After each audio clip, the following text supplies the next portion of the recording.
లైంగిక స్వేచ్ఛను కోరడమే స్త్రీవాదంగా వీళ్ళు చలామణి చేస్తూ ఉన్నారు అనే విమర్శలు మీ మీద రాలేదా? ఫెమినిస్ట్ అంటే చాలా సంబంధాలు ఉంటాయనుకుంటారండి అంటారు. కడలి అమ్మాయి ఏదో స్త్రీలకు ఇల్లు లేదు అని అంటే విపరీతమైన ట్రోలింగ్ చేసి పడేశారు. వాళ్ళకి అర్థం కావట్లేదా, లేకపోతే ఈ అమ్మాయి అర్థమయ్యేటట్టు చెప్పలేకపోయిందని ఆ ఇష్యూలో మీ కామెంట్ ఏంటి? డీప్ అండర్స్టాండింగ్ ఉండాలి ఏ వాదం పట్ల అయినా సరే.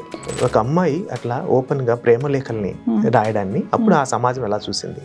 ప్రేమ లేఖలు రాసిన ఫస్ట్ రైటర్, ఉమెన్ రైటర్ నేనే. అట్లా లేబుల్ వేసుకోవడం మీకు ఇష్టమేనా? లిప్స్టిక్ వేసుకుంటుంది, జుట్టు వదిలేసుకుంటుంది. తను గ్లామరస్గా ఉంటుంది కాబట్టి ఎక్కువ కథలు వేస్తారు, ఎక్కువ పేరు వస్తుంది అని. 40 ఏళ్ళ ఈ అన్వేషణ సార్థకత అయిందా అని నాకు స్ట్రాంగ్గా స్త్రీల ప్రశ్న ఏంటి అన్నది అర్థమైంది. కెరీర్ కోసం ఎక్స్ట్రా మ్యారిటల్ రిలేషన్స్ ని పెట్టుకోవడం తప్పు కాదు. ఏ స్టాండ్ తీసుకునే సిచ్యుయేషన్స్ రైట్ నో ఎవరికి లేవు. అలాగే స్త్రీలు కూడా ఎమోషన్స్ని కాలక్షేపం కోసం ఎమోషన్స్ని వెదజల్లకూడదు. పాఠకులకి నా కథలో ఎక్కడ పురుష ద్వేషం ఉండదు. స్త్రీ రచయితల నుంచి మీరు ఎదుర్కొన్న సమస్యలు, అలాగే పురుష రచయితల నుంచి ఎదుర్కొంటున్న సమస్యలు. పురుషులకి ఎక్కడో దగ్గర ఈ గట్టు దాటకూడదు అన్నది ఒకటి ఉంటుంది. నాకు రచనకి లేదా నాకు పాఠకుడికి మధ్యలో ఇలా పెత్తనం ఏంటి? చాలా మందికి ఏముంది అంటే చదివితే నా ఒరిజినాలిటీ పోతుందేమో అన్నది ఒకటి. అసలు ఒరిజినాలిటీ అనే పదం చాలా చాలా డిబేటబుల్. అసలు ఏంటి ఒరిజినాలిటీ అనేది కూడా మనకి అది తెలియదు. కానీ స్త్రీవాద రచయిత్రికి, స్త్రీ ఆత్మతో రాసే రచయితలకి ఒక తేడా ఉంటుంది. నమస్తే, నా పేరు షరీఫ్. Welcome to 3TV. ఇవాళ మన గెస్ట్ ప్రముఖ రచయిత్రి కుప్పిలి పద్మ. ఆధునిక తెలుగు సాహిత్యంలో కుప్పిలి పద్మ పేరు తెలియని వారు ఉండకపోవచ్చు. ఆమె కథ రాసిన, కవిత్వం రాసిన, నవల రాసిన, ప్రేమలేఖలు రాసిన, ఏవి రాసినా కూడా తెలుగు సాహిత్యంలో వాటి చుట్టూ ఒక రకమైన ఆసక్తికర వాతావరణం నెలకొని ఉంటుంది. 4 దశాబ్దాలుగా సాహితీ లోకంలో దాదాపు 10 కథల పుస్తకాలు, 3 కవితా సంపుటులు, 6 నవలలు ఇప్పటిదాకా తను రాశారు. తర్వాత ముఖ్యంగా ఆధునిక మహిళల, ఇంకా స్పష్టంగా చెప్పాలి అని అంటే నగరంలో ఉండే మధ్యతరగతి మహిళల కష్టాలని, వాళ్ళ జీవితంలోని లోతుపాట్లని సాహిత్యంలోకి విరివిగా తీసుకొచ్చిన రచయిత్రి కుప్పిలి పద్మ. ఆమె ఇవాళ 3TVకి ఎక్స్క్లూజివ్గా ఇస్తున్న ఇంటర్వ్యూ. నమస్తే అండి. నమస్తే షరీఫ్ గారు. కుప్పిలి పద్మ గారు, ఏంటి, ఎలా మొదలు పెడదాం ఇంటర్వ్యూ? మీరే చెప్తారు, మీకేం సలహా ఇస్తారు మాకు? ఇది ఇంటర్వ్యూ అని కంటే కూడా ఆత్మీయ సంభాషణ. ఇద్దరం కలబోసుకుందాం. ఎందుకంటే మీరు చాలా గొప్ప రచయిత, నాకు చాలా ఇష్టమైన రచయిత. Thank you so much. మీ జర్నీని ముందు నుంచి కూడా గమనిస్తున్నాను, చదువుతున్నాను. ఎప్పటికప్పుడు చాలా బాగా రాస్తారు మీరు. Thank you. ఇప్పుడు 40 ఏళ్ళుగా మీరు రాస్తున్నారు కదా. మసిగుడ్డ పద్మకి అంటే 40 ఏళ్ల క్రితం మొదలైన పద్మకి ఇప్పుడు రాస్తున్న ముకుల, మీ తాజా పుస్తకం ముకుల పద్మకి ఉన్న తేడా ఏంటి? ఈ 40 ఏళ్ల సాహితీ జీవితంలో మీరు స్వయంగా తెలుసుకున్నది ఏంటి, సమాజానికి చెప్పింది ఏంటి? 40 ఏళ్ళు కదా, పెద్ద జర్నీ.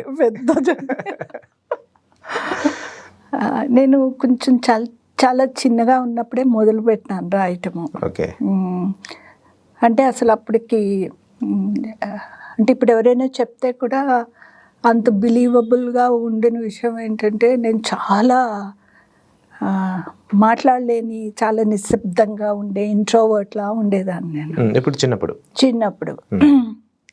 ఎంత ఉండేదాన్ని అంటే ఎవ్రీ ఇయర్ స్కూల్లో మోస్ట్ సైలెంట్ గర్ల్ అనే అవార్డు నాకే వచ్చేది. ఎవరు నమ్మరు, నాకే ఒకసారి నిజంగా ఉండేదన్నా అనిపిస్తుంది. అయితే ఆ టైంలో నా ఎక్స్ప్రెషన్ అంతా నాకు వచ్చిన అక్షరాలతో రాసుకోవటమే. పుస్తకాలలో నోట్బుక్స్ ఉంటాయి కదా, నోట్బుక్స్లో రాసుకోవటమే. అది పెన్సిల్తో రాసా, పెన్తో రాసా, అట్లా రాసుకుంటూ ఉండేదాన్ని నేను. ఎనీథింగ్ అంటే భీమ్లీలో చిన్నప్పుడు నేను పెరిగినప్పుడు మా అమ్మమ్మ గారి ఇంట్లో, మా ఇంటి ఎదురుకుండా వెనకాల పూజారి గారి ఇల్లు, పెద్ద కొబ్బరి తోట, నెక్స్ట్ పెద్ద విశాలమైన సముద్రం. సముద్రం చాలా బాగా ఆకర్షించేది, రొమాంటిక్ ప్లేస్. చాలా ఎంత ఆకర్షించేదంటే నాకు స్కూల్కి కూడా వెళ్ళాలనిపించేది కాదు. ఆ గోడలు దూకి ఆ సముద్రం ఒడ్డుకి వెళ్ళిపోవాలని. మీ రచనల్లో కనిపిస్తుంది. మార్నింగ్ నిద్ర లేచేటప్పటికి మా పెరట్లో పెద్ద కొబ్బరి చెట్టు ఉండేది, ఒకటే ఒక కొబ్బరి చెట్టు పొడవుగా ఉండేది. దాని నిండా కాకులు ఎంత అరుస్తాయి, ఎంత మధురంగా ఉండేదో. సందేవేల కదా, మార్నింగ్ కూడా అరుస్తాయి, మార్నింగ్ సాయంత్రం అవి ఎక్కడెక్కడి నుంచి వచ్చి మళ్ళీ ఆ అరుస్తాయి. చెట్టును చేరుకుంటున్న వాతావరణం ఉంటుంది. అది నాకు కూడా అనుభవం ఉంది, చాలా బాగుంటుంది. అరుస్తాయి. సాయంత్రం అయ్యేటప్పటికి అక్కడంతా చంద్రకాంతలు పూస్తూ ఉండేవి. పూజారి గారి ఇంటి దగ్గర మధ్యలో గోడ ఉండేది, మా ఇంటికి వాళ్ళ ఇంటికి. దాని నిండా విపరీతమైన మందారాలు ఉండేది. అప్పుడు ఒకటే రకమైన మందార, ఎరుపు మందార, ఇప్పుడులాగా ఎన్ని రకాల మందార. So it's a very beautiful సన్నివేశాలన్నీ కనబడుతూ ఉండేవి.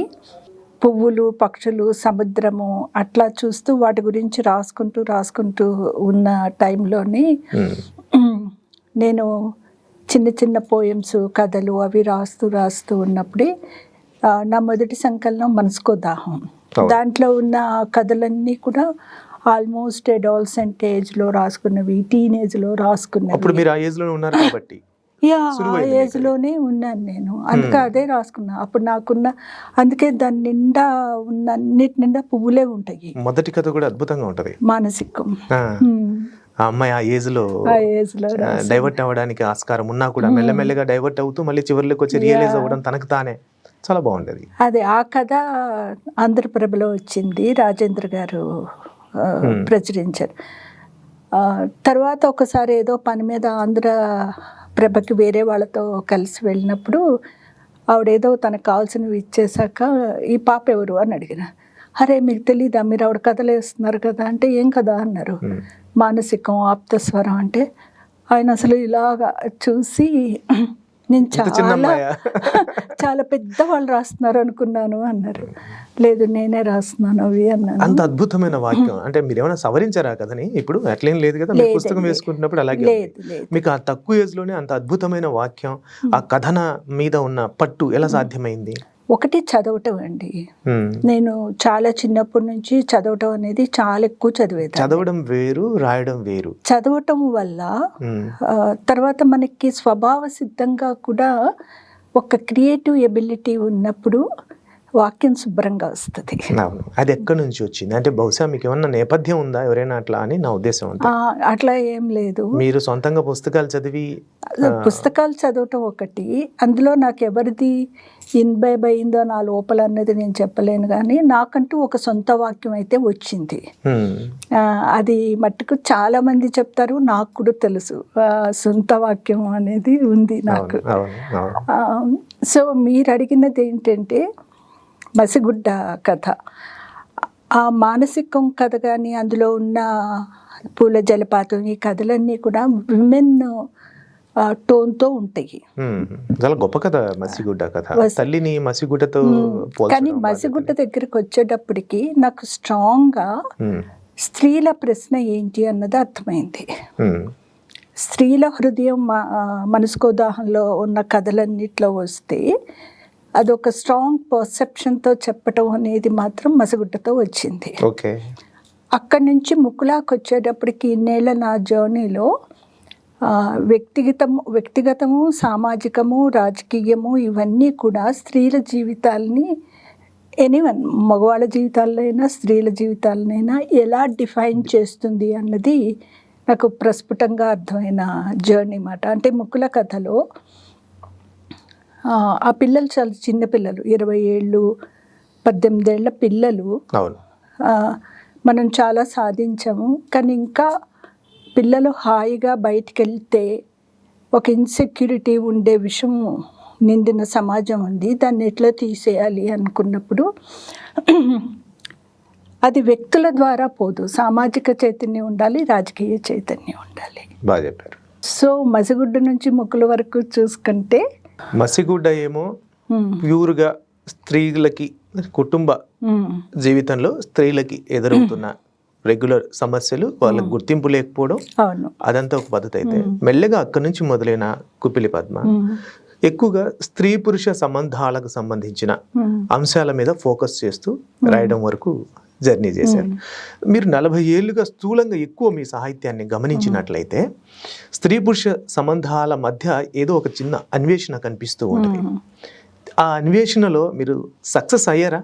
ఏదో ఒక ఒక ఒక ఒక ఒక పాయింట్కి వచ్చారా? అంటే 40 ఏళ్ళ ఈ అన్వేషణ సార్థకత అయిందా అని. అసలు ఆ అన్వేషణ ఎప్పుడు ఎక్కడ ఎలా మన జీవితాల్లో మొదలవుతుందో మనకి పెద్దగా ముందు స్టార్ట్ అయిన పాయింట్లో అర్థం కాదు. నడుచుకుంటూ వెళ్తున్నప్పుడు గ్లోబలైజేషన్ స్టార్ట్ అయినప్పుడు నాకు సడన్గా ఒకటి అర్థమైంది. బయట వచ్చే స్ట్రక్చర్లన్నిటినీ మార్పులు వస్తున్నప్పుడు ఆ స్ట్రక్చరల్ మార్పులు అంతరంగంలో కూడా వస్తాయి అని. అందుకే నేను ఇన్స్టెంట్ లైఫ్ కథ రాసా. అంటే అంతవరకు చాలా ప్రేమే ఏమంటారు మొదటి స్థానంలో ఉన్న చోట సడన్గా కెరియర్ మొదటి స్థానంలోకి వచ్చింది, డామినేట్ చేసినప్పుడు ఆ అబ్బాయి ఏమంటాడు, నీది నాది ఒక ప్రొఫెషన్ కాదు, సో మన ఇద్దరం కలిసి ట్రావెల్ చేయలేము, నేను అమెరికా వెళ్ళిపోతున్నాను, నువ్వు సోషల్ సైన్సెస్లో ఉన్నావు, నువ్వు కంప్యూటర్ సైన్సెస్లోకి రా అంటాడు. అక్కడ అతనికి ఆ ఎమోషన్ కంటే కెరియర్ ఎక్కువ ఇంపార్టెంట్ అయింది. సో అప్పుడు నాకు బాగా అర్థమైంది ఏంటంటే స్త్రీ పురుష సంబంధాలు అనేవి ప్రేమ, ఇమోషను, మోహం ఇవన్నీ ఎంత ఇంపార్టెంటో రాను కెరియరు, కలిసి పనిచేసే ప్లేసెస్ ఇవన్నీ కూడా డామినేటింగ్గా వచ్చినప్పుడు ఈరోజు చూస్తే కెరియర్ ఫస్ట్ ప్లేస్కి వచ్చేసింది. అంతే, తర్వాతే రిలేషన్షిప్స్ కానీ, పిల్లలు కానీ, సంసారం కానీ, ఎనీథింగ్ దాని తర్వాత అన్నది స్త్రీ పురుషులు ఇద్దరిలోకి ప్రస్ఫుటంగా వచ్చిన ఒక క్లారిటీ. బాగా పట్టుకున్నారు ఆ విషయాన్ని. రిలేషనే కెరియర్ ఒకదానికొకటి రెండు తోడ్పడాలి. అప్పుడు మాత్రమే పర్సనల్ లైఫ్ ని కూడా చూస్ చేసుకుంటున్నప్పుడు తన కెరీర్ కి సపోర్ట్ చేసే భాగస్వామినే ఎంచుకునే పరిస్థితి ఉంది. ఆ కథలు మీరు మొత్తం చెప్పారు. అయితే కెరీర్ కోసం చిన్న రాజీల్ని లేకపోతే సంబంధాలని పక్కన పెట్టక తప్పని స్థితిని మీరు మన లాస్ ఆఫ్ ఇన్నోసెన్స్ కథలో కూడా మీరు అది మెన్షన్ చేశారు. సో అట్లా దాన్ని యాక్సెప్టెన్సీ అనేది తీసుకొచ్చే దశకి రావడం కరెక్ట్ అని మీరు అనుకుంటున్నారా? మనం కరెక్టా కాదా అనే సిచ్యుయేషన్స్ కూడా మీరు ఆ కథలో కూడా రాయలేదు. అట్లా కరెక్టా అనేది ఎవరు ఏ స్టాండ్ తీసుకోలేదు. ఏ స్టాండ్ తీసుకునే సిచ్యుయేషన్స్ రైట్ నౌ ఎవరికి లేవు. ఒక ఫ్లోతో వెళ్ళిపోవటమే. ఎందుకంటే అందరం కూడా ఒక రేట్ రేస్లో ఉన్నప్పుడు కెరీర్ కోసం ఎక్స్ట్రా మ్యారిటల్ రిలేషన్స్ ని పెట్టుకోవడం తప్పు కాదు అవును అన్న ఫీలింగ్ కూడా ఆ కథలో మీరు అట్లా యాక్సెప్ట్ చేస్తున్నారు. దాన్ని నేను యాక్సెప్ట్ చేయటం, రైటర్గా నేను యాక్సెప్ట్ చేయటం అనే దానికంటే కూడా యాక్చువల్గా సిచ్యుయేషన్ ఉంది, స్త్రీలకి ఉంది, పురుషులకి ఉంది అని అనుకున్నప్పుడు, ఎస్పెషల్ ఆ కథలో దర్శనాకేమో ఒక ఫ్లర్ట్ చేసే బాస్ ఉంటాడు, ఆ యాక్సెప్ట్ చెబితే ఆవిడకు ఒక టెన్షను, ఇతనికేమో అసలు తన కెరియర్లో పైకి వెళ్ళాలంటే కొన్ని రిలేషన్షిప్స్ని యాక్సెప్ట్ చేయాల్సిన పరిస్థితి.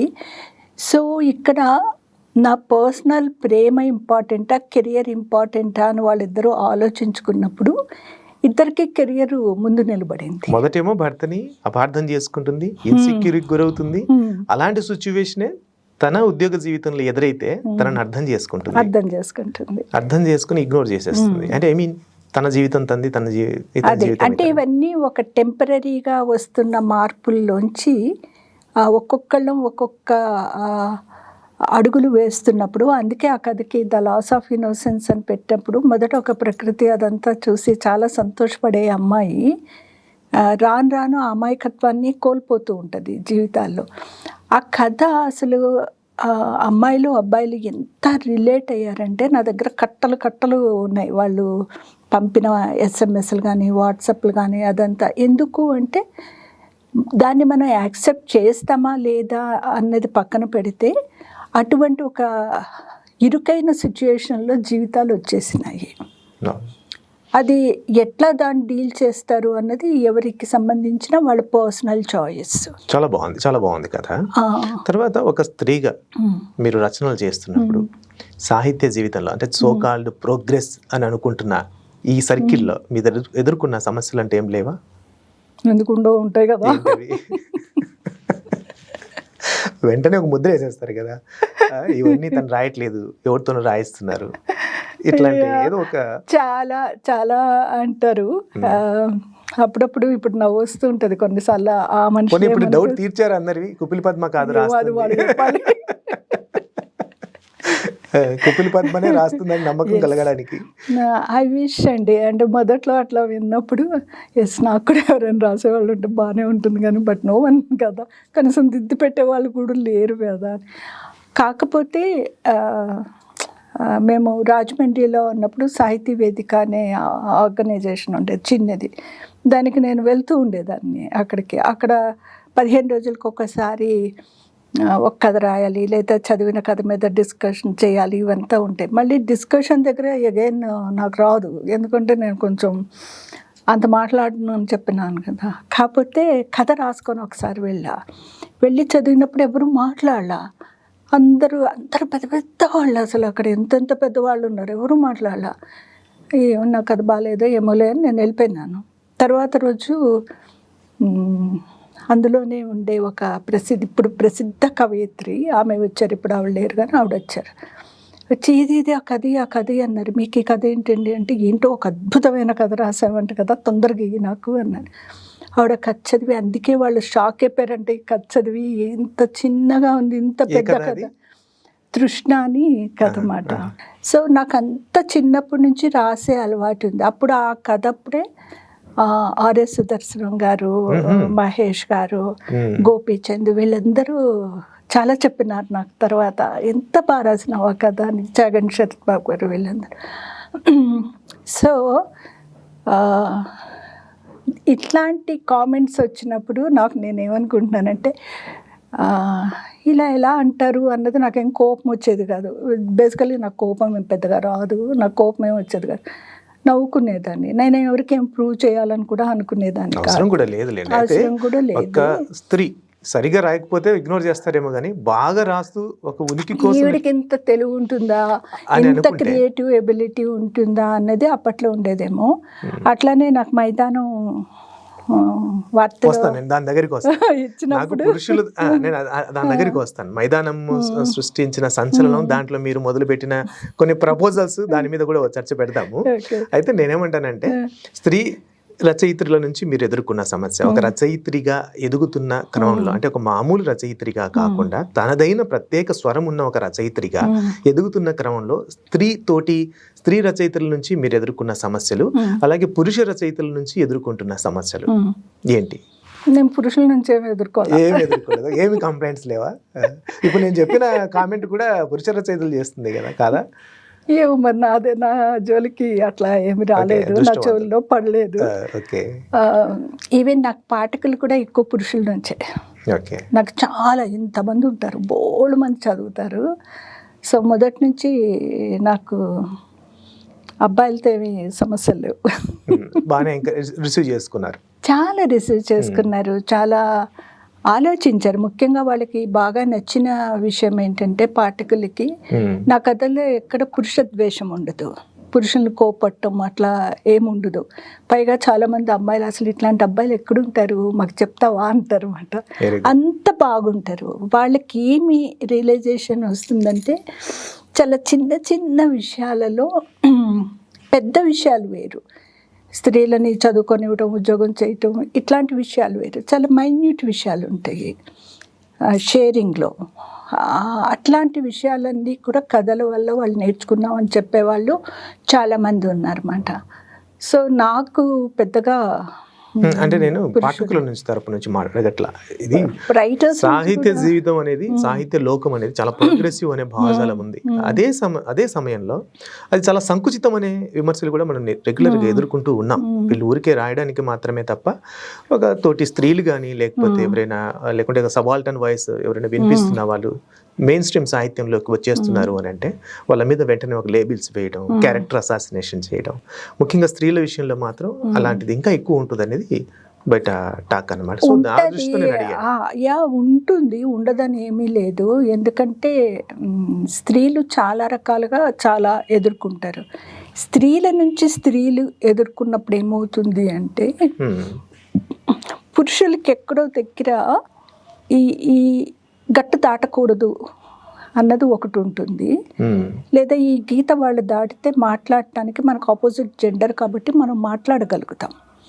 నాకు కాలం ఇచ్చినప్పుడు యాక్చువల్గా నాకు వాళ్ళు చెప్పడం వల్లే తెలిసింది. ఇచ్చినప్పుడు తనకెందుకు కాలం ఇస్తున్నారు, తను ఇప్పుడిప్పుడే మాకు ఇవ్వలేదన్నా పర్వాలేదు, తను ఇప్పుడిప్పుడే రాస్తుంది ఒకటి. 2 తను చీరలు కట్టుకోదు, లిప్స్టిక్ వేసుకుంటుంది, జుట్టు వదిలేసుకుంటుంది. అవునా, ఇవన్నీ పెద్ద విమర్శలా? చాలా పెద్ద విమర్శ. వాటితో వెళ్ళిన వాళ్ళు ఉన్నారు. అయితే వాళ్ళు కూడా కొంతమందికి తనకే ఎందుకు ఇవ్వాలి అనుకో, మీరు కూడా రాయండి అని అన్నారు. అందరితో చాలామంది రాసినారు. అప్పుడు నాకు నవ్వుకుంటూ ఈ విషయాలు చెప్తూ ఉండేవారు అనమాట. వాళ్ళ పేర్లు కూడా చెప్పారు, కానీ అవి మా ఇంటి వాళ్ళకి అనిపించినా నేను మామూలుగానే మాట్లాడు. అలాగే కొంతమంది తను గ్లామరస్గా ఉంటుంది కాబట్టి ఎక్కువ కథలు వేస్తారు, ఎక్కువ పేరు వస్తుంది అని కథలు రాసిన వాళ్ళు కూడా ఉన్నారు. అది నాది కాదులే అనుకుంటాను నేను. కథలే రాశారా? మీకు వ్యతిరేకంగా కథలే రాశారా?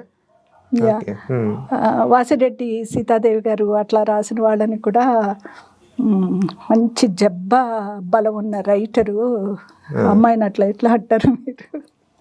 I have lot of support from Vasireddy Sitadevi గారు.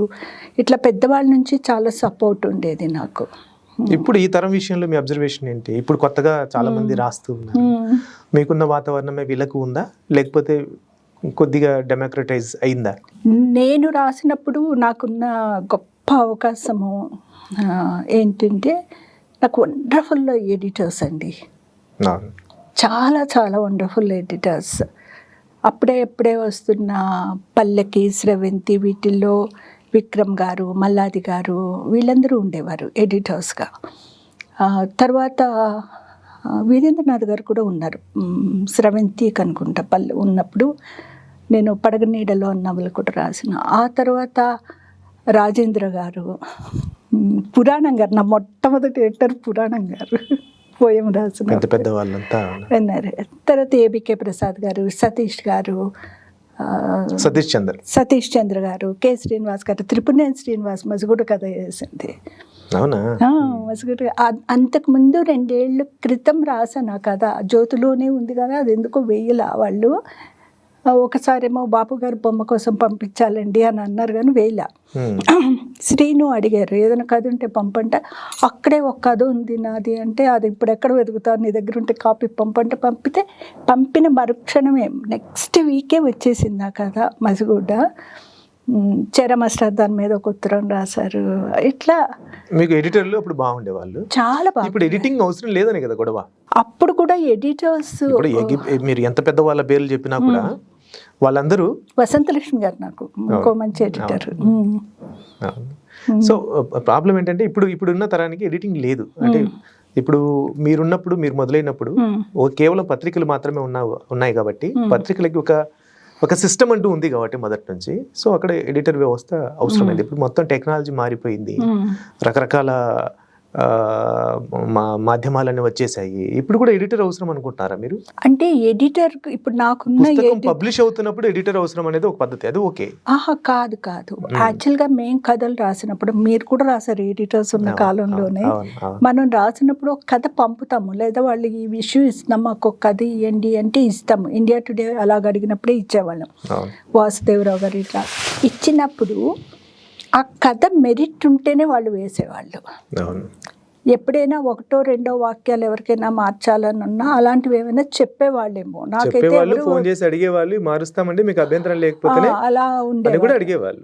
నాకు అట్లా పెద్దగా అడిగిన వాళ్ళు కూడా లేరు. కథ ఇచ్చినప్పుడు చాలా తక్కువ మంది, 1-2 అట్లా సజెషన్స్ అడిగిన వాళ్ళు.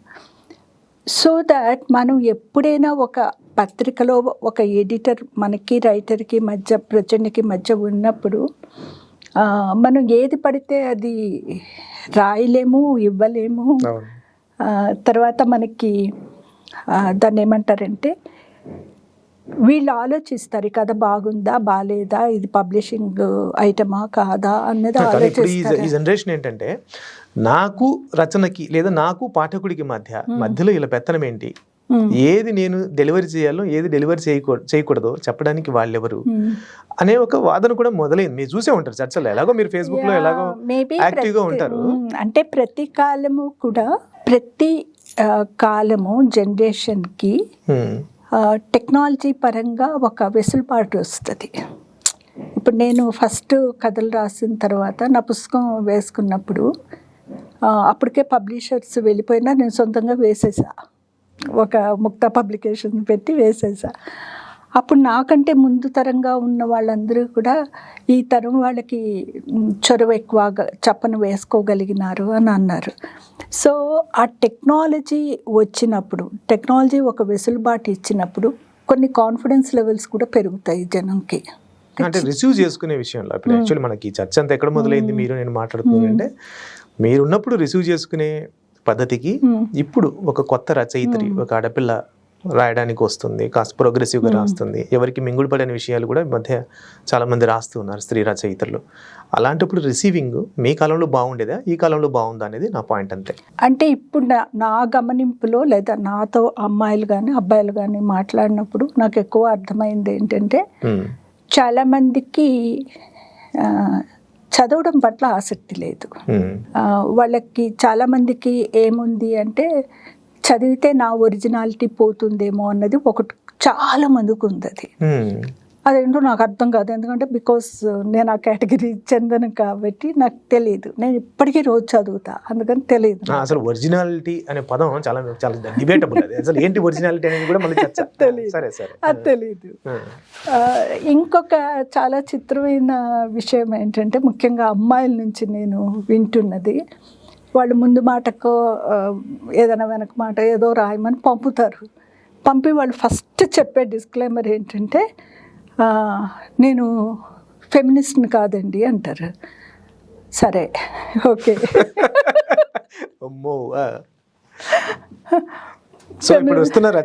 ఫెమినిస్ట్ కాదండి అంటారు.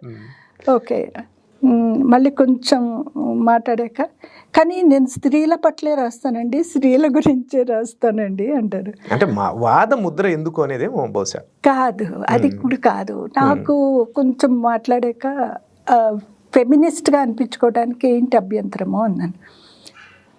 ఫెమినిస్ట్ అంటే చాలా సంబంధాలు ఉంటాయి అనుకుంటారండి అంటుంది. నాకు అప్పుడు కొంచెం ఆశ్చర్యంగా ఉంటుంది. ఎందుకు ఆశ్చర్యంగా ఉంటుంది అంటే ఫెమినిజం అనేది ఒక తాత్విక దృక్పథం కదా, ఆ హోల్ దాంట్లో అందులో అనేక రకాల ఫెమినిజం భావాలు ఉంటాయి. ఫెమినిజం గురించి ఏమాత్రమైనా కొంచెం చదువుకున్నా ఇవి పటాపంచలు అయిపోతాయి. ఒకటి. సెకండ్, థీరీలు చదవకపోయినా ఇంతకుముందు ఫెమినిస్ట్ సాహిత్యం అని వచ్చిన సాహిత్యంలో కొద్ది మందిని చదువుకున్నా వాళ్ళు ఏం మాట్లాడుతున్నారు, ఏం మాట్లాడారు, స్త్రీల పరంగా ఏ ప్రశ్న వేశారు అన్నది అర్థమవుతుంది. అది కూడా చెయ్యకుండా దాని చుట్టూ ఆ భావజాలం చుట్టూ ఒక నెగిటివ్ ఇది పెట్టుకుంటారు. కానీ మళ్ళీ వాళ్ళకేం కావాల్సి ఉంటుంది, మేము స్త్రీల పరంగా ఉన్నాము, మేము స్త్రీలమే, మేము స్త్రీవాదమే అంటారు అన్నమాట. ఆ కాంట్రడిక్షన్ నాకు మొదట్లో అర్థమయ్యేది. అప్పుడు అలాంటి వాళ్ళకి మీరు ఏం సలహా ఇస్తారు? మీ దగ్గరికి వచ్చి ఒక ముందు మాట వెనక మాట బ్లాక్ బో రాస్తూ నేను ఫెమినిస్ట్ కాదు జాగ్రత్త అని వార్నింగ్ ఇచ్చి మిమ్మల్ని రాయమని చెప్పినప్పుడు మీరు ఏం చెప్తారు వాళ్ళకి? నేను ఏం చెప్పను, నవ్వుకొని వదిలేస్తారా? అంటే అది వాళ్ళ అభిప్రాయం, కాలం మారిస్తే మారుస్తుంది, లేకపోతే లేదు అనుకుంటా. మీ విషయానికి వద్దాము. ఆధునిక స్త్రీవాది అని చాలా చోట్ల నేను మీ గురించి చదివాను. అట్లా లేబుల్ వేసుకోవడం మీకు ఇష్టమేనా? ఎస్, నేను ఫెమినిస్ట్ని. At the same not only the feminist. Okay. ఎందుకంటే నేను అన్ని విషయాలని అన్ని కోణాల నుంచి రాస్తా. అంటే గ్లోబలైజేషన్లో మొదట వచ్చినవి నా కథలే, అదంతా కూడా నేను మార్క్సిస్ట్ ఫిలాసఫీ నుంచి రాస్తా. అంటే మీరు ప్రపంచీకరణ రాసిన, పట్టణ జీవితం రాసిన, మీరు ఇంకా ప్రకృతికి సంబంధించిన కథలు రాసిన, ఏమి రాసినా కూడా దాంట్లో అంతిమంగా స్త్రీయే ప్రధాన కేంద్రంగా ఉంటుంది. అవును, ప్రొటగనిస్ట్ ఆల్వేస్ స్త్రీ నాకు, అందులో ఏం తేడా లేదు. అయితే ఇక్కడ ఏంటంటే చాలా మంది స్త్రీవాద రచయితలు బాగా రాస్తున్న కాలంలో అంతకుముందు రాసిన చాలామంది స్త్రీలు మేము కూడా స్త్రీల పరంగానే రాసాం, మాది స్త్రీవాద సాహిత్యమే, ఇది ఎందుకు గుర్తించరా అని అడిగిన వాళ్ళు కూడా చాలామంది. వాళ్ళందరూ మంచి రైటర్స్, చక్కటి రైటర్స్. కానీ స్త్రీవాద రచయిత్రికి, స్త్రీ ఆత్మతో రాసే రచయితలకి ఒక తేడా ఉంటుంది. స్త్రీవాదం కానీ ఎనీ మైనారిటీ అంటే ఎనీ అస్తిత్వవాదాలు రాసినప్పుడు వాళ్ళు బలంగా ఒక ప్రశ్నను తీసుకొస్తాయి ముందుకి. ఓకే, అంటే యాజ్ ఇట్ ఈస్గా ఉన్న సిచ్యుయేషన్ రాయటం కాదు, ఒక ప్రశ్నని ముందుకు తెస్తాయి. ఇక్కడ నేనేంటి అనే ప్రశ్నని అస్తిత్వవాదాలు చాలా బలంగా అడుగుతాయి. ఆ తేడాని ఎందుకు కనిపెట్టలేకపోతున్నారు చాలా మంది? ఆ తేడాని ఎందుకు కనిపెట్టలేరు అంటే డీప్ అండర్స్టాండింగ్ ఉండాలి ఏ వాదం పట్ల అయినా సరే. ఇదంతా మంచి, ఇదంతా చెడు, ఆ బ్లాక్ అండ్ వైట్లో చూడకూడదు. నువ్వు సమాజాన్ని చూడాలి, మన అనుభవాలు చూడాలి. దాని ముందు అంతకుముందు వచ్చిన థీరీలను అర్థం చేసుకోవటానికి మనం చదువుకోవాలి, లేదా కథలు చదవాలి, సాహిత్యం చదవాలి. అప్పుడే మనకి ఆ ప్రశ్న అనేది అర్థమవుతుంది. ఏ వాదానికైనా అది తప్పదు. స్త్రీవాదం చాలా డెవలప్మెంట్ తీసుకొచ్చింది, చాలా విషయాల్ని పురుష సమాజం లేకపోతే స్త్రీవాదం పురుషులకి సంబంధించింది, లేకపోతే పురుషులు మాత్రమే అర్థం చేసుకోవాలని కాదుగా, స్త్రీవాదం తోటి స్త్రీలు కూడా అర్థం చేసుకోవాల్సిన పరిస్థితులు ఏర్పడ్డాయి. బట్ అనేక విషయాల గురించి ఓపెన్ గా మాట్లాడుతూ ఉన్నారు ఇవాళ కాలంలో. కానీ ఇప్పటికీ కూడా ఈ తరం జెన్జీ అనే తనం ఒకటి ఏదైతే ఉందో, ఈ మధ్య కాలంలో కడలి అమ్మాయి ఏదో స్త్రీలకు ఇల్లు లేదు అని అంటే విపరీతమైన ట్రోలింగ్ చేసి పడేశారు. వాళ్ళకి అర్థం కావట్లేదా, లేకపోతే ఈ అమ్మాయి అర్థమయ్యేటట్టు చెప్పలేకపోయిందని ఆ ఇష్యూలో మీ కామెంట్ ఏంటి? అంటే ఈ కాలం ఏదైతే ఉందో ఇప్పుడు ఆ ఇంటి గురించి చాలా సాహిత్యం వచ్చింది ఇంతకు ముందు. అవును, నేను కవన శర్మ కథనే ఇప్పుడు కథ కింద చూస్తాను. నాది అమ్మకో ఇల్లు కథ ఉంది. ఇట్లా చాలా మంది పాత విషయమే చెప్పారు. అయితే ఆ విషయాల మీద ఎందుకు ట్రోలింగ్ వస్తుంది అంటే, ప్రస్తుతం ఏంటంటే ప్రతిదాన్ని వైరల్ చేయటం, ట్రోల్ చేయటం అదొక కాలక్షేపం ఉంది. సో దాంట్లో ఏం లేదు, అమ్మాయి చెప్పిన దాంట్లో ఏం తప్పు లేదు, అది ట్రోలింగ్ మెటీరియల్ కాదు, అంతేనా? ట్రోలింగ్ మెటీరియల్ కాదు, దేన్నైనా ట్రోల్ చేయగలరు. ఇప్పుడు ఇది కూడా తీసుకెళ్ళి ట్రోల్ చేయగలరు, చేయాలనుకుంటే ఏదైనా వైరల్ చేయగలరు. ఇదంతా అంటే ఎవరైనా, ఏ అమ్మాయి అయినా సరే అన్నెసరీ విషయాలు ఎందుకు మాట్లాడతారండి? వాళ్ళ అనుభవాల నుంచి, వాళ్ళ చూపు నుంచే కదా మాట్లాడతారు. అందులో యాక్సెప్టెన్సీ రావాలని మాట్లాడతారు. ఎవరైనా సరే దాన్ని ఆమోదించాలి, దీన్ని ఇట్లా ఆలోచించాలని మాట్లాడతారు. తను అలా మాట్లాడటం వల్ల చాలామంది ఆలోచనలో పడతారు. That's nice. Very good, very good. తర్వాత స్త్రీవాదం అనగానే స్త్రీవాదులంతా ముఖ్యంగా, అంటే మీ విషయంలో కూడా అలాంటి విమర్శలు వచ్చి ఉండొచ్చు, వీళ్ళు కేవలం లైంగిక స్వేచ్ఛను మాత్రమే కోరుకుంటారు, లైంగిక స్వేచ్ఛను కోరడమే స్త్రీవాదంగా వీళ్ళు చలామణి చేస్తూ ఉన్నారు అనే విమర్శలు మీ మీద రాలేదా? ఇందాక నేను చెప్పాను కదా, మేము స్త్రీవాదులం మాది స్త్రీవాద రచన కాదండి అండం కూడా ఈ చట్టం నుంచే వస్తూ ఉంటుంది. అలాంటి ముద్రల నుంచి ఎలా తప్పించుకోవాలి అని? ఎందుకు తప్పించుకోవాలి, అవసరం లేదా? బట్ దాంట్లో మీరు అలాంటి విమర్శలు వచ్చినప్పుడు కేవలం లైంగిక స్వేచ్ఛనే ఎక్కువగా అడుగుతారు, అదే స్త్రీవాదం అని అంటారు. అంటే ఏమవుతుందంటే ఏ కాలమైనా సరే లైంగికత్వం అన్నది చాలా ఆకర్షిస్తుంది. స్త్రీ పురుష సంబంధాలు ఇప్పుడే కాదు, ఇంకొన్ని సంవత్సరాలు పోయినా వాటి చుట్టూ ఒక మాయ, ఒక ప్రశ్న, సరికొత్త ప్రశ్న చలం దగ్గర నుంచి మొదలు పెడితే ఆ మిత్, లేకపోతే దాని చుట్టూ ఉండే బలమైన ఆకర్షణ ఉంటుంది, కోపం ఉంటుంది, ఈ సాంప్రదాయాన్ని మనమే నిలబెట్టాలన్నది ఉండి మాట్లాడుతూ ఉంటారు. యాక్చువల్గా స్త్రీవాదులు రాసిన సాహిత్యాన్ని ఎవరైనా కూర్చొని పారాయణం చేస్తే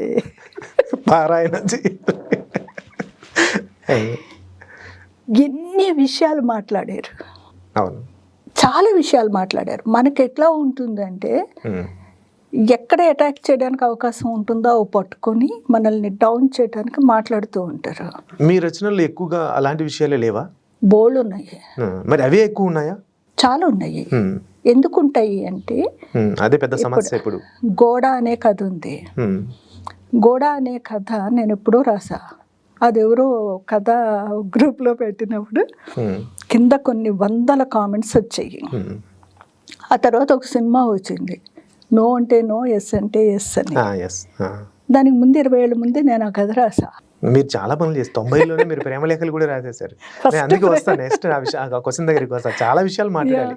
ఎందుకు ఆ విషయాలు ఎక్కువ మాట్లాడాలి అంటే, స్త్రీలని అడ్డుకునేవి, స్త్రీలని బయటికి వెళ్ళనీయకుండా అడ్డుకునేవి, స్త్రీ స్వేచ్ఛకు ఎక్కువగా ఆటంకంగా నిలబెట్టింది లైంగిక విషయాలే.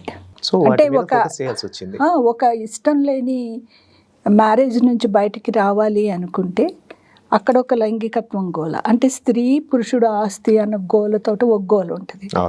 కొన్నాళ్ళు ప్రేమించుకునేక ఏదో కారణం చేత అమ్మాయికి ఇతను నాకు సరిపడ్డు అని దాని నుంచి బయటకు వచ్చినప్పుడు యాసిడ్ అటాక్స్ చేశారు. పొజిటివ్నెస్ అని అంటారు, ఏదో పేరు పెడతారు వాటికి, దానికి ఏవో పేర్లు పెడతారు. అంటే అది పురుషుడు ఈ విషయాల పట్ల చాలా సున్నితంగా తయారవ్వాలి, చాలా జాగ్రత్తగా ఎదుటి మనిషిని అర్థం చేసుకునే దీనికి రావాలి. అలాగే స్త్రీలు కూడా ఎమోషన్స్ని, కాలక్షేపం కోసం ఎమోషన్స్ని వెదజల్లకూడదు, ఆ మెచ్యూరిటీ ఉండాలి. ఇప్పుడు చాలామంది చెలంగారి మైదానం చదివి చాలా ఆశ్చర్యంగా ఉంటుంది నాకు. మైదానం ఒక్కటే పట్టుకొని లేచిపోమని. బట్ అదే మైదానం నాకు ఎట్లా అర్థమైంది, స్త్రీలు తీసుకునే ఏ స్వేచ్ఛ అయినా, స్వేచ్ఛ కోసం చేసే ఏ పోరాటమైనా, ఏ అడుగైనా అది స్త్రీలకు ఉపయోగపడాలి కానీ పురుషులకు కాదు. ఓకే. అంటే ఇప్పుడు రాజేశ్వరి వెళ్ళినప్పుడు ఆ అమ్మాయి అమీర్కి అర్థం కాలేదు, మీరాకి అర్థం కాల. అంటే ఆ కథ నుంచి నా మట్టుకు నాకు అర్థమైంది ఏంటంటే, ఒక్క అడుగు మనుషులు బయటికి ఒక సిస్టమ్ నుంచి వేసినప్పుడు అది మన గ్రోత్కి, మన మనోవికాసానికి ఉపయోగపడాలి కానీ మళ్ళీ ఆ పురుషుల కబంధాస్తాలలో జీవితం అతలాకుతలం కాకూడదు. ఒక ఆకర్షణలో వెళ్ళింది, ఓకే. కానీ ఆ కథ మొత్తం చదివాక మనం బయటికి వేసే అడుగు, ఒక సిస్టమ్ నుంచి బయటకు వేసే అడుగు, అది ఇల్లు కావచ్చు, పెళ్ళి కావచ్చు, ఉద్యోగం కావచ్చు, ఏదైనా కావచ్చు, అది అంతిమంగా మన వికాసానికి ఉపయోగపడాలి తప్ప పురుషులకు ఇంకొకరికి ఉపయోగపడి మనం సలబాలు కాకూడదు అనేది నాకు అర్థమైంది. ఇంకొక విషయం అండి, ఇప్పుడు మళ్ళీ నేను 90s దగ్గరికి వస్తాను. ఆ టైంలో ఒక మహిళ ప్రేమ కథలు రాయడం, దాని పేరు అమృత వర్షిణి. దాంట్లో అనేక విషయాలు, అనేక సామాజిక చింతనకు సంబంధించిన విషయాలు. ప్రేమ లేఖలు అని అంటే కేవలం అదేదో ప్రేమ లేఖలు లేక నేను చూడాలనిపిస్తుంది, ఏదో ఇవాళ ఎంతో గడపాలనిపిస్తుంది, ఇట్లా ఏంటో విరహం అనే కాకుండా అనేక సామాజిక అంశాలని ప్రతి ఉత్తరంలో కూడా ఇంచుమించు మీరు మెన్షన్ చేసుకుంటూ వచ్చారు. ఒక అమ్మాయి, అందులో అప్పుడు మీరు చిన్న ఏజ్లోనే ఉన్నారు, ఒక అమ్మాయి అట్లా ఓపెన్గా ప్రేమ లేఖల్ని రాయడాన్ని అప్పుడు ఆ సమాజం ఎలా చూసింది? అప్పుడు ఫేస్బుక్ లేదు కదా, బతికిపోయారు మీరు. లేదు, యాక్చువల్లీ యాక్సెప్టెన్స్ ఉండేది. ఇప్పుడు అస్సలు అది నా మొత్తం పుస్తకాలలో విపరీతంగా సేల్ అయిన పుస్తకం అది. అవును. ఒకటి. సెకండ్, ప్రేమలేఖలు రాసిన ఫస్ట్ రైటర్, ఉమెన్ రైటర్ నేనే. తెలంగాణ తర్వాత అసలు ఇంకా స్త్రీలు ఎవరు లేరు. Thank you. స్త్రీలు ఎవరు రాయలేదు అసలు. భయం కదా ఒక అమ్మాయి ప్రేమలేఖలు బయటికి ఎలా రిలీజ్ చేస్తారు? అది ఎట్లా వచ్చిందంటే, ఆంధ్రజ్యోతి వాళ్ళు ప్రేమలేఖల పోటీలా పెట్టారు. నా జీవితంలో ఒక ప్రేమలేఖ రాసి దానికి పంపించి, అప్పుడు పురాణం గారు ఎడిటర్, దానికి ప్రైజ్ వచ్చింది. అది చూసి మయూరి వాళ్ళు ఏమడిగినారంటే, మాకు కాలం రాయండి ప్రేమలేఖలతో అన్నారు. అప్పటికి నేను రాసి పెట్టుకుంటూ ఉంటానని చెప్పినాను కదా, ఆ దొంతర మొత్తం వాళ్ళకి ఇచ్చేసా. వాళ్ళు అది వేశారు. సో అవి వాళ్ళు వేశారు. ఆ తర్వాత అదే నా మొదటి పుస్తకంగా వచ్చింది. దానివల్ల ఏమైందంటే చాలామంది నాకు మొన్న అభిమానులు ఏర్పడ్డారు, బోల్డ్ మంది అసలు విపరీతంగా వచ్చారన్నమాట. ఎందుకంటే అందులో మీరు చెప్పినట్టు అనేక విషయాలు ఉంటాయి. అందులో శ్రీశ్రీ గారి పాట ఉంటుంది, పోయిట్రీ ఉంటుంది, సామాజిక విషయాలు ఉంటాయి. అసలు ఒక ప్రేమలేఖ ఒక విమెన్ ఇట్లా రాయగలదా అన్నది కూడా చాలా ఆశ్చర్యపోయిన సందర్భాలు ఉన్నాయన్నమాట. నాకు మొన్న అది చాలా ఇష్టమైన, నా మొదటి పుస్తకంగా రాసినప్పుడు ఒక పత్రికలో వాళ్ళు అందరితో రాయిస్తున్నప్పుడు అడిగినప్పుడు చాలామంది కాల్ చేసి, ఏమండి మీ పుస్తకంలో లెటర్స్ నేను మా ఆవిడకి Copy కొట్టేశారా? రాశాను, మా పెళ్ళయిందండి, పెద్ద పెద్ద వాళ్ళే చెప్పారు మాట నవ్వుతా. సో నువ్వు బాగా రాస్తున్నావు అంటే ఇప్పుడు చెప్తుంటాను అవన్నీ కుప్పిల పద్మ రాసినవి నేను రాశానని చెప్పాను. So it's a very beautiful memory అండి నాకు.